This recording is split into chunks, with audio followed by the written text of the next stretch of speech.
क्या जम्मू के जिला प्रशासन ने कानून तोड़ा? क्या जम्मू का जिला प्रशासन जो कानूनी तौर पर कहा गया था करने के लिए, वो करने की बजाय दो व्यक्तियों के आपस के झगड़े को लेकर इतना गंभीर हुआ कि एक होटल में जो कमर्शियल एक्टिविटी चल रही थी उस कमर्शियल एक्टिविटी को बंद करवा दिया, एक होटल को सीज कर दिया और आदेश यहां तक दे दिया कि आप कानून के तहत इस होटल की रजिस्ट्रेशन को कैंसिल करने का, टूरिज्म डिपार्टमेंट को कहा कि आप फौरन कानून के तहत रजिस्ट्रेशन कैंसिल करने की, इस होटल की रजिस्ट्रेशन कैंसिल करने की कार्रवाई भी शुरू करें। क्या कानूनी तौर पर जम्मू के जिला प्रशासन को यह करने की इजाजत है? क्या जम्मू का जिला प्रशासन ओवरबोर्ड जा सकता है? क्या जम्मू का जिला प्रशासन अपनी मनमर्जी कर सकता है?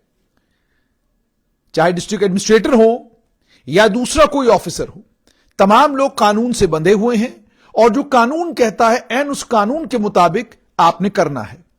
गैम्बलिंग यानी जुआ गलत काम है, जुआरियों के खिलाफ कार्रवाई होनी चाहिए, ये सभी लोग मानते हैं, लेकिन जुए से ज्यादा खतरनाक शराब है। और जहां तक शराब का ताल्लुक है, आप उस मामले में भी जानते हैं कि सरकार कितनी सचेत है और सरकार कितनी सख्त कार्रवाई शराब के मामले में भी कर रही है। अब जहां तक गैम्बलिंग का ताल्लुक है, जुए का ताल्लुक है, हैरानगी इस बात की है कि इस मामले में एक चिट्ठी निकलती है, उसमें एक होटल है, जिस होटल को, अब मामला यहां पर किसी होटल का नहीं है, इसलिए मैं होटल का नाम नहीं ले रहा हूं। इस मामले में एक एफआईआर भी दर्ज हुई है, एफआईआर नंबर 191/2023, और इसमें कहा गया कि जीवल चौक जम्मू में एक होटल है, उस होटल में 16 और 17 दिसंबर की रात को 9 लोग, और जिसमें होटल का मैनेजर भी था, वो जुआ खेल रहे थे। उसके बाद उन्होंने ये कहा कि गैम्बलिंग एक्ट 1867 के सेक्शन 3 और 4 का हवाला दिया है और कहा है कि ये जो गैम्बलिंग एक्ट का सेक्शन 3 और 4 है, ये लोगों को रोकता है कि वो जुआ खिलवा नहीं सकते, उनके यहां जुआ खेला नहीं जा सकता। जिस घर के अंदर जुआ खेला जा रहा हो वहां मौके पर पुलिस पहुंचकर कार्रवाई कर सकती है। अब इसमें कहा गया है कि जो जानकारी मेरे पास है और जो इसमें कहा भी गया कि 9 लोग जुआ खेल रहे थे। उसके बाद आगे जम्मू का जिला प्रशासन ये कहता है कि जो वायलेशंस हुई हैं, और यह भी कहा जम्मू के जिला प्रशासन ने कि हम बिल्कुल कन्विंस हैं कि इस होटल में अगर कोई कमर्शियल एक्टिविटी होती है वो आम जनमानस के लिए ठीक नहीं है और इसलिए उसको रोका जाना चाहिए। इसीलिए इन तमाम चीजों को ध्यान में रखते हुए इस होटल को हम सीज करते हैं और इसमें कोई कमर्शियल एक्टिविटी अब नहीं होगी और आज के बाद अभी होटल बंद हो जाएगा। और टूरिज्म डिपार्टमेंट को हम ये कहते हैं कि आप इस होटल की रजिस्ट्रेशन कैंसिल करें। तहसीलदार जम्मू खास को कहा गया है कि आप होटल को सील करें, आप होटल को बंद करें। होटल को सील करें, आप होटल को बंद करें। यानी जब किसी होटल में कोई घिनौना कृत्य हो उसके बाद अब होटल के खिलाफ कार्रवाई करते हैं। जम्मू के कई ऐसे प्रसिद्ध नामी ग्रामी होटल हैं जिन नामी ग्रामी होटलों की शिकायतें कभी एसएसपी के पास, कभी आईजीपी के पास और कभी जिला प्रशासन के किसी जिला के बड़े अधिकारी के पास जाती हैं, लेकिन हमने कोई कार्रवाई होते हुए नहीं देखी। हमने तो यहां तक नहीं देखा कि होटल के अंदर जाकर कम से कम पूछताछ ही की जाएगी, भाई ये जो आपके खिलाफ शिकायत हमारे पास आ रही, क्या इसमें कोई तथ्यात्मक दृष्टिकोण से कोई चीज सच्ची भी है या नहीं है। लेकिन चलिए, सरकार है, जिला प्रशासन है, जो उनको ठीक लगेगा वो करेंगे। अब आइए बात करते हैं गैम्बलिंग एक्ट 1867 की। इसके सेक्शन 3 और 4 के तहत कार्रवाई की गई है। अगर सेक्शन 3 की मैं बात करूं तो उसमें साफ तौर पर यह कहा गया कि कोई भी व्यक्ति अगर जुआ खाना कहीं पर खोलता है, जुआ खाने का मालिक है, किसी जगह जुआ वो खेलने का बंदोबस्त करवाता है, तो आप जानते हैं कानूनी तौर पर सजा क्या है इसमें। मुझे लगता है जिला प्रशासन को मुझे बताने की जरूरत नहीं है। और मैंने यह भी मालूम किया कि कहीं कोई कानून में संशोधन तो नहीं हुआ जिसकी जानकारी मुझे नहीं है, तो कानून में कोई संशोधन भी नहीं है। इसमें असल में यह है कि अगर ऐसा होता है तो 200 रुपए जुर्माना होगा या 3 महीने की सजा होगी। 200 रुपया जुर्माना और 3 महीने की सजा, ध्यान से सुनिएगा।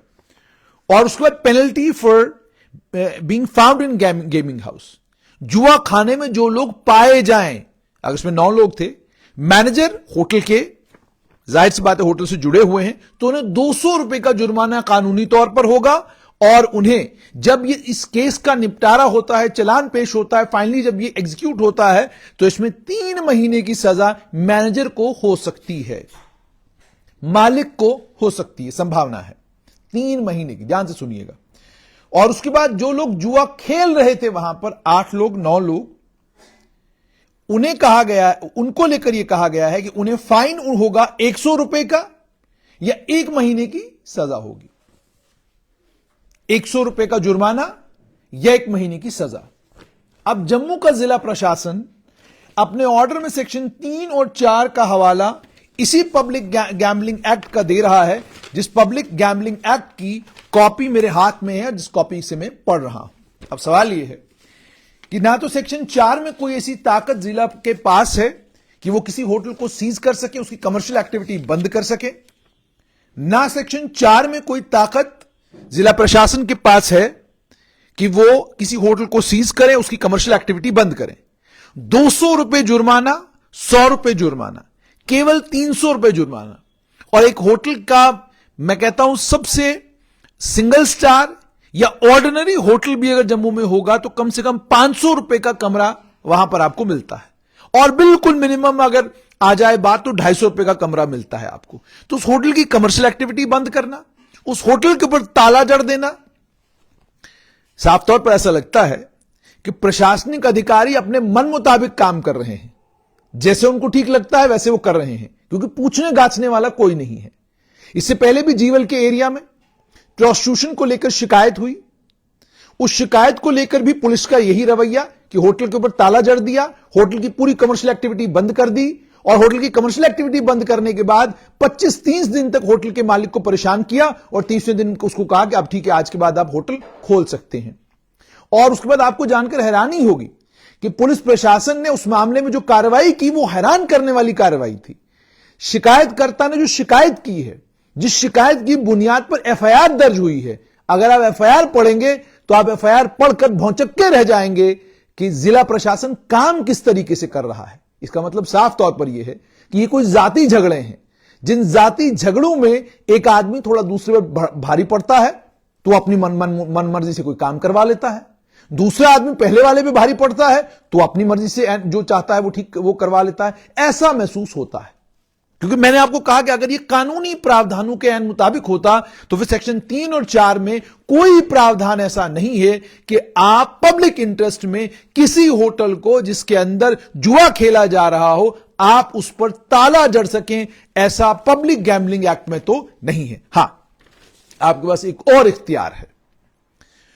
वो इख्तियार आपको देता है, वो खासकर डिप्टी कमिश्नर के पास इख्तियार है कि आप किसी भी वक्त कह सकते हैं कि नुक्सामन हो सकता है, डिस्टर्बेंस हो सकती थी, ब्रीच ऑफ पीस हो सकता था, तो ब्रीच ऑफ पीस के चलते आप जो मर्जी वो कर लें। इसी तरीके से नया जो कानून बना है या पहले जो आईपीसी की धाराएं थी, उन धाराओं में भी एक धारा है कि पुलिस वाला चाहे तो किसी को भी गिरफ्तार करके ले जा सकता है, कोई पूछने गाछने वाला नहीं है। ठीक है, वो उससे सवाल जवाब, उसको लगता है कि यह आदमी शांति, अमन और शांति के लिए खतरा, उसके खिलाफ कार्रवाई कर सकता है। तो पब्लिक गैम्बलिंग एक्ट को एनफोर्स करके होटल के ऊपर ताला जड़ देना, उसकी कमर्शियल एक्टिविटी को बंद करना और टूरिज्म डिपार्टमेंट को चिट्ठी लिखना कि आप इसकी रजिस्ट्रेशन कैंसिल करिए, ये सवाल ही खड़ा करता है कि आपने किन कानूनी प्रावधानों के तहत किया है, कौन सा कानूनी प्रावधान आपने इस्तेमाल किया है। आप जो आपने अपने जो इस आदेशनामे में लिखा है, इसमें आपने एक एफआईआर का रेफरेंस दिया है और उसके बाद आपने पब्लिक गैम्बलिंग एक्ट में सेक्शन 3 और सेक्शन 4 का हवाला दिया है। अब 3 और 4 में एक में आपको 200 रुपए जुर्माना करना है, दूसरे में आपको 100 रुपए जुर्माना करना है। और जिस होटल मालिक को या जिस मैनेजर को आपने इस मामले में पुलिस ने गिरफ्तार किया है या नहीं किया, क्योंकि जैसे मैंने आपको कहा कि मुझे ना तो होटल के मालिक में ना होटल में कोई इंटरेस्ट है, इसलिए मैं होटल का नाम भी नहीं ले रहा, लेकिन इंटरेस्ट मुझे इस बात से जागा कि क्या गैम्बलिंग का जो कानून है उस कानून की जो कमजोरियां हैं, जिन कमजोरियों का फायदा उठाकर ड्रीम 11 चल रहा है, जिन कमजोरियों का फायदा उठाकर फैंटेसी 11 चल रहा है, तो ड्रीम 11 फैंटेसी 11 में भी तो जुआ खेला जा रहा है। वहां लोग करोड़ों रुपया बनाते हैं तो उसका बाजाब्ता क्या कहते हैं, ढोल नगाड़ा बजता है। बाजाब्ता उन लोगों के इंटरव्यू होते हैं, उनसे पूछा जाता है आपने 1 करोड़ कैसे जीता, आप इतने अमीर आदमी रातों रात हो गए, कैसे हुए? तो कानूनी तौर पर गैम्बलिंग के इस कानून की कमजोरियों का इस्तेमाल करते हुए जो लोग इतने बड़े बड़े गैम्बलिंग हाउसेस रन कर रहे हैं, वो गैम्बलिंग हाउस ही कहूंगा मैं, जुआ है वो, गैम्बलिंग हाउस रन कर रहे हैं, उनके खिलाफ कोई कार्रवाई नहीं, ना ऊपर ना नीचे कोई कार्रवाई। लेकिन हां, होटल में कोई 9 लोग क्या कहते हैं जुआ खेल रहे थे और आपने जाकर पुलिस ने जाकर उन 9 लोगों को गिरफ्तार किया। और क्या जम्मू में जुए की पहली वारदात है? पुलिस से पूछिए जुए के मामले में आप रोज कितनी एफआईआर दर्ज करते हैं, कहां कहां से लोगों को आप पकड़ कर लाते हैं जहां पर वो जुआ खेल रहे होते हैं। कितने दुकानों को आपने सीज किया, कितने घरों के ऊपर आपने ताले जड़ दिए, कितने प्राइवेट हाउसेस के ऊपर आपने ताले जड़ दिए। ये रमी सर्कल क्या है? इसके अलावा अन्य कई एग्जाम्पल्स में दे सकता हूं जिसमें मैं ये सवाल पूछ सकता हूं सरकार से भी, प्रशासन से भी, कि ये जो जुआ खेला जा रहा है ये जायज, और जो गैम्बलिंग एक्ट कानून के तहत आपको ताकत दी गई है, उसमें जब ये पूरा केस खत्म हो जाएगा उसके बाद आरोपी को या तो 200 रुपए की सजा होगी, 200 रुपए का जुर्माना भरना पड़ेगा, या 3 महीने की सजा होगी, या 100 रुपया जुर्माना भरना पड़ेगा जिन्होंने जुआ खेला, या उनको 1 महीने की सजा होगी। अब जहां सजा का प्रावधान इतना कम, जहां जुर्माने का प्रावधान इतना कम, वहां प्रशासन इतना, मतलब प्रशासन ने एक निर्णय लिया और होटल की कमर्शियल एक्टिविटी बंद करवा दी।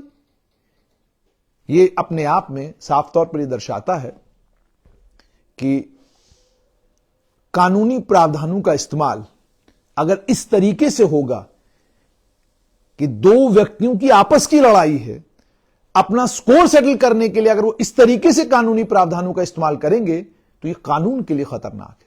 प्रशासन को भी देखना चाहिए। हो सकता है मैंने गलत गैम्बलिंग एक्ट का कानून, क्योंकि मेरे पास जो गैम्बलिंग एक्ट का कानून है यही कानून जम्मू कश्मीर में भी लागू है। इसकी किसी धारा में आपके पास कोई ताकत नहीं है कि आप किसी होटल को सीज कर सकें। हां, अब इस जो ऑर्डर आपने निकाला है, ये ऑर्डर की डेट मेरे पर, ये ऑर्डर जो आपने निकाला है, ये कॉपी मेरे पास इसकी है। मेरी गुजारिश है कि अगर आपको लगता है कि इस ऑर्डर में कोई कमी है, कोई दूसरा ऑर्डर निकालिए जिसमें आप जस्टिफाई करिए कि आपने जो होटल को सीज किया है वो किन कानूनी प्रावधानों के तहत किया है। गैम्बलिंग एक्ट में कोई प्रावधान नहीं है जो आपको ये ताकत देता हो कि आप किसी ऐसी जगह पर ताला जड़ दें, किसी ऐसी जगह को बंद कर दें, किसी ऐसी जगह का ऑपरेशन सीज कर दें जहां पर लोग या तो जुआ खिलवा रहे हो या जुआ खेल रहे हो।